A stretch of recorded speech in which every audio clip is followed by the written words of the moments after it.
Good morning, everybody. How you doing today? My name's Andrew. I'm Aunt Becky. I'm Daniel. Hey, I'm Gavin. I'm Ralph. I'm Tyler. Hi, I'm Autumn. I'm Joel. I'm Mimi. And we're some of the Veggie Boys. And girls. And we'd like to thank you for stopping by. Puddle's full. Must have rained last night. I believe it rained a lot, which is good. Oh my, what a great way to start the video.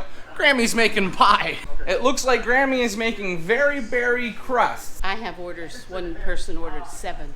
These are blackberry, blueberry, red raspberry, and strawberry. How long did it take you to make all 8 of these pies? I made the pie crust one day, I made the filling the next day, and today I'm baking them. Grammy has a system, and she follows that system very, very closely. Today on the farm, we're expecting showers basically all day, which we are very happy about. It has been really hot for the animals, and they have been taking the brunt of the heat. So now that it's cooled down, and we have fans in the barn to circulate the heat, the cows are much more comfortable. There's not much you can do in an open barn when it gets that hot, but we try our best. We've got the animals all taken care of. We got the farm market set up. Yesterday we picked a lot of the vegetables so we don't have to be out in the field. They said it was gonna rain and we followed accordingly and it worked out for us. Since it's raining, we really don't have too much going on. Fortunately, we were able to finish a lot of the jobs yesterday. But right now this morning, I'm gonna do a few jobs that I'm gonna have to get wet, so I'm not gonna have the camera with me. So I'll see you after lunch. And for lunch today, we're having pasta salad and hot dogs. Check it out. Grammy did a nice job with the pies, by the way. They look delicious, but they're ordered, so I can't eat them. Go, let's go! You're taking too long! I'm sorry. Brian's getting impatient! Consider me thorough. Thorough? 2 clips and a pen, let's go! More than 2. What are you doing in the Spud King's gator? I don't know. I'm holding him hostage! Oh, my mother's gonna kill me. Tyler kidnapped me. They were working on setting up irrigation pipe today and they came over for lunch and we went for a quick ride in the gator. Now we're gonna be really busy this upcoming weekend because it's gonna be July 4th weekend. That means we need to have enough beef in the farm market, enough fruits and vegetables because a lot of people are gonna be having picnics. Sadly, where we live, all the stuff that people need, we can't harvest it ourselves yet. But if they need like broccoli, we got broccoli. Now we're up in the germination greenhouse and as you can see, everything is growing really good. But since it's been so warm, a lot of our plants are starting to shoot up really tall, really fast, which is causing them to be tall and spindly. Now for our vegetable plants, we always like to have a sturdier plant, so we want to move these outside so they can start getting accustomed to the weather that we have, not being inside the greenhouses.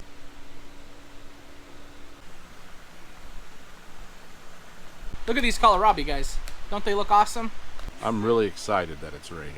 Really? Because you don't look too excited. Woo! My feet are wet, my socks are wet, my toes are dirty, my fingernails are like full of dirt. I got lots of problems. Now we're loading everything on the wagon, getting it out of the greenhouse. We've got plenty of varieties here that we're gonna be moving out. We're trying to get all of the kohlrabi and all of the smaller cabbages moved out. By smaller, I mean the smaller amount. We have some red, some Savoy, and some Chinese cabbage.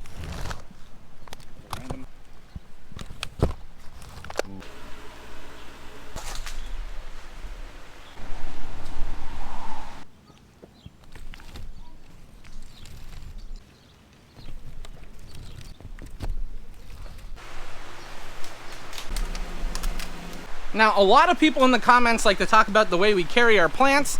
Sometimes it can seem a little careless. When they're this size, we are much more careful with them than when they are larger. And the reason for that is because right now they don't have the firm root base. We couldn't carry these trays the same way we carry those trays over there because there's a much denser root base that really holds the plant into the tray. I'm watering all these plants for you, Brian. He's so impressive. Wow. We got our first wagon full. Now all of this stuff, all the cabbage that we have here, the kohlrabi, this is all gonna be sold through the farm market. It amazes me at the end of the year when we think about how much stuff we plant and then even more so how much stuff we sell. We need another wagon because we didn't have enough room, but just look at this wagon. It looks beautiful. I think it'll be close, but we might need a 3rd wagon or we just might need to find somewhere to put them. It'll all go on another wagon. I guess we're just gonna have to make them fit. Joel just got back with another wagon and it's starting to rain even harder. So we're gonna get wet no matter what today. Now if we look over here, this cabbage is 100-day, and we have some 125-day cabbage. You can see the difference in these trays as there's not a lot of stuff up. You can see seeds still poking out of the ground. That's a big difference as compared to our other plants. These had a little slower start because they're a longer day cabbage.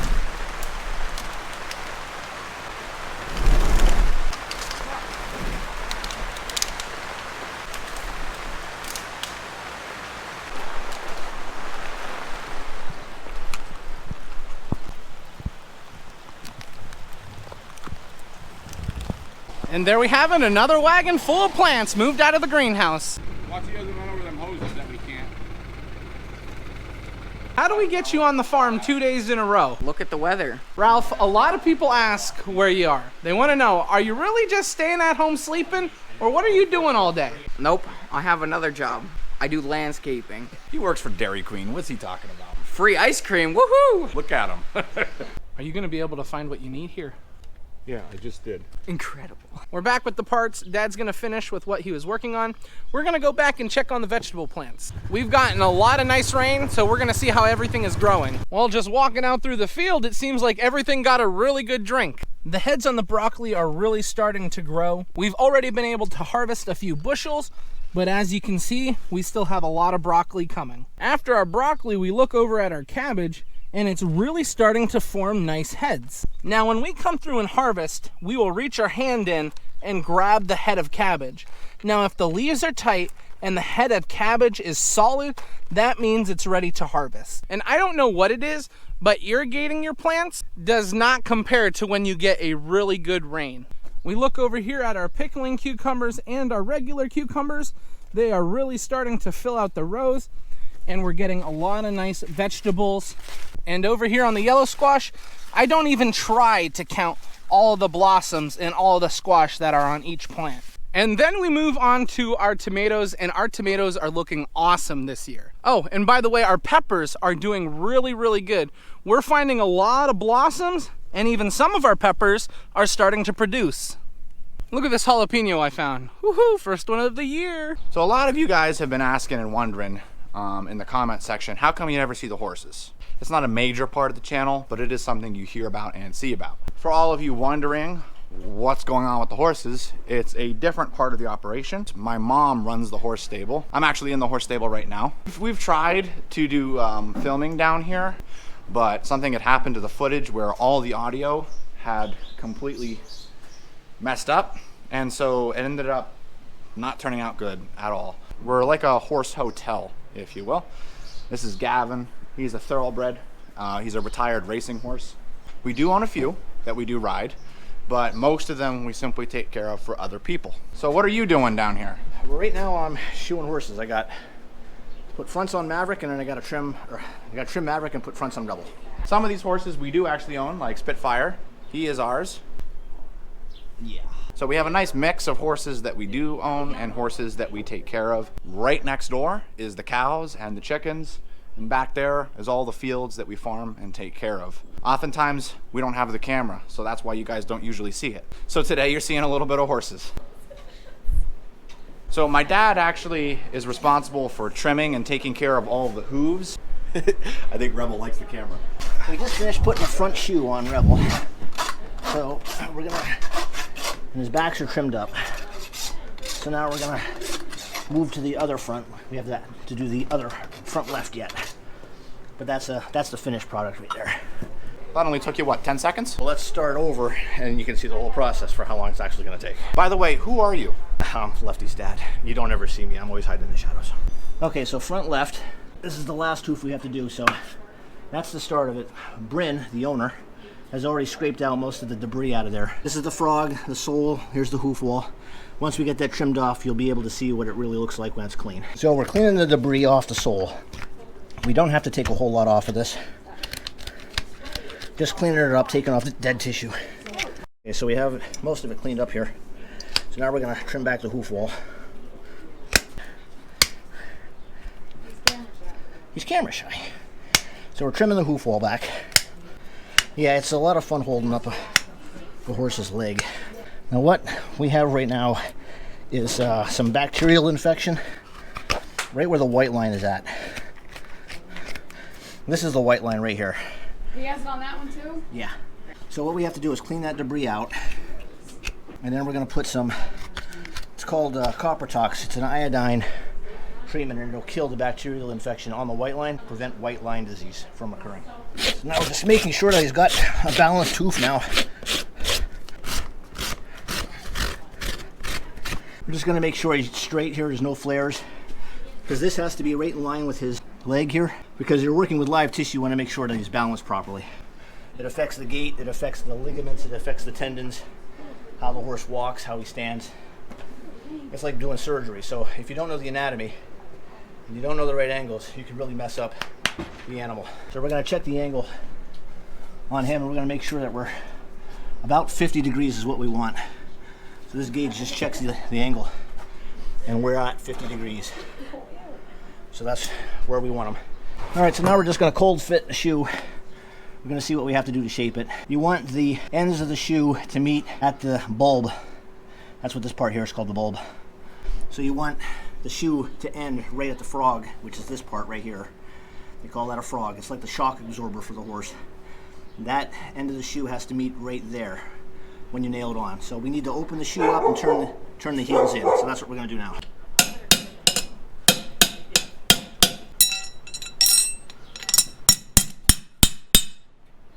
So we're just opening up the shoe, we're turning the heels in, we're making sure it's flat, because you want to make sure that the bottom of the hoof stays flat. If there's any twist in the shoe as you're hammering on it, it's going to affect his balance. So we're making sure that that's sitting flat, which it is. Okay, so now we're cold fitting the shoe to see how it fits, and that is actually looking really good. That's right where we want it. We have the heels turned in nice, it's sitting good at the hoof wall. It's not too far forward, it's not sitting too far back. You don't want to do that, because that's going to affect his gait, where he steps when he decides to leave his foot. So you want that webbing on the shoe far forward, flush with the hoof wall, just like that. Now we had that bacterial infection in the white line, so we're going to use this material. It's called copper tox. It's an iodine treatment, and we're just going to squirt that right where the white line is at to kill the bacterial infection on him. And then we're going to nail the sucker on. All right, so we're going to get that right where it needs to be, and we're going to get 2 nails. These have a certain kind of angle on the head. The angle on the inside of the nail has to be on the inside of the hoof, because that directs the nail to go out rather than in, because we don't want the nail to go into sensitive tissue. So we're going to make sure that the angles are where they're supposed to be.